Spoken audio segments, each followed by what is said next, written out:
Have you ever wondered why one of the biggest rock bands in America suddenly vanished from the spotlight for 3 whole years right at the peak of their fame?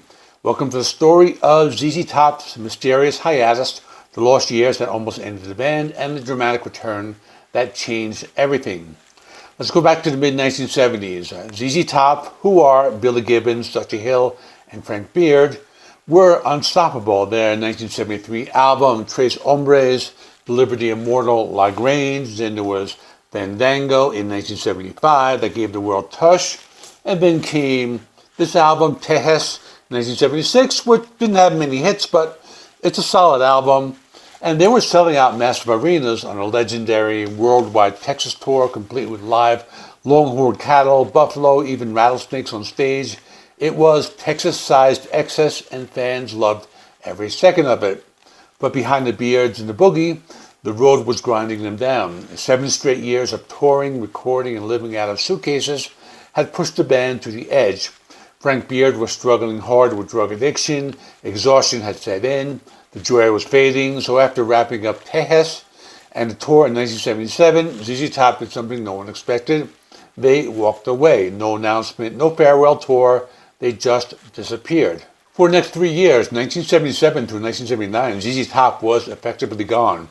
No new music, no live shows, no interviews. Rumors spread like wildfire.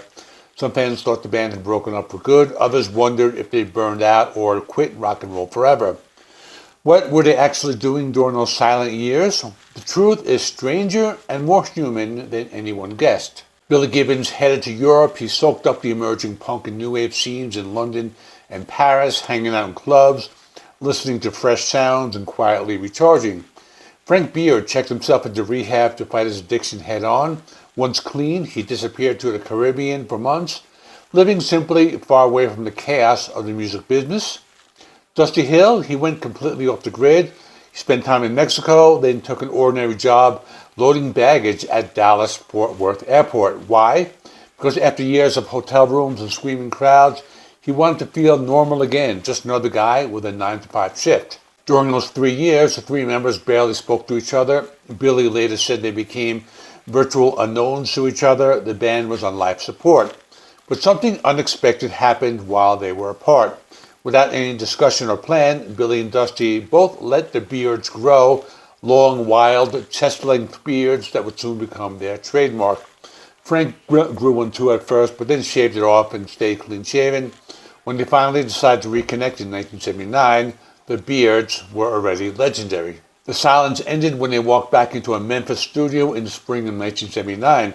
They had a new record deal with Warner Brothers, a new sense of purpose, and a name for their comeback album, which is this one right here, called Deguello. It's a single word, an old Mexican bugle call from the Alamo, meaning no mercy, no quarter. And that's what they're all about. They're saying they're back, and they weren't asking permission. Deguello was recorded between April and August 1979. It was lean, tough, and full of surprises. Just 34 minutes long, it felt like a fresh start. They kept the greasy Texas blues foundation, but added sharper edges, funkier rhythms, subtle keyboards, and a modern bite that pointed straight towards the 1980s. The album opened with a smoking cover of Sam and Dave's I Thank You, which became their biggest single in years. She Loves My Automobile and I'm Bad, I'm Nationwide delivered classic ZZ swagger with new polish. A Fool for Your Stockings brought the slow burn seduction. Manic Mechanic was pure madness thanks to a voice-altering gadget Billy heard about on a talk show, and that's kind of a weird song. You got to check that one out. Then side 2 opens up with Dust My Broom, the gritty go down in the street. Dusty's lead vocal on Hi-Fi Mama with the lone wolf horns, and the undeniable masterpiece Cheap Sunglasses, born from a long Gulf Coast drive and a blown Marshall lamp. That's also one of my favorites. Cheap Sunglasses is one of the best songs. But when Deguello hit the stores in November 1979, climbed to number 24 on the Billboard 200, and eventually went platinum. Critics praised it, fans welcomed them back with open arms and the long beards. They turned ZZ Top into instant visual icons. That 3-year break wasn't the end. There was a reset that saved them. The time away gave them space to heal, to rediscover why they love music, and to come back stronger. The small experiments with keyboards and modern tones on Deguello opened the door to the synth-driven MTV-dominating sound of Eliminator just a few years later.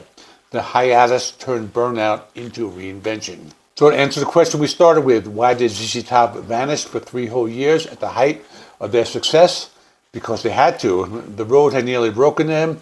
Those quiet, private years apart, rehab, ordinary jobs, long walks in foreign cities, gave them all the strength to return, beards and all, and become one of the defining rock bands of the 1980s. If this story of Disappearance and Comeback got you hooked on ZZ Top's journey, make sure you watch my full review of their 1976 album Tejas.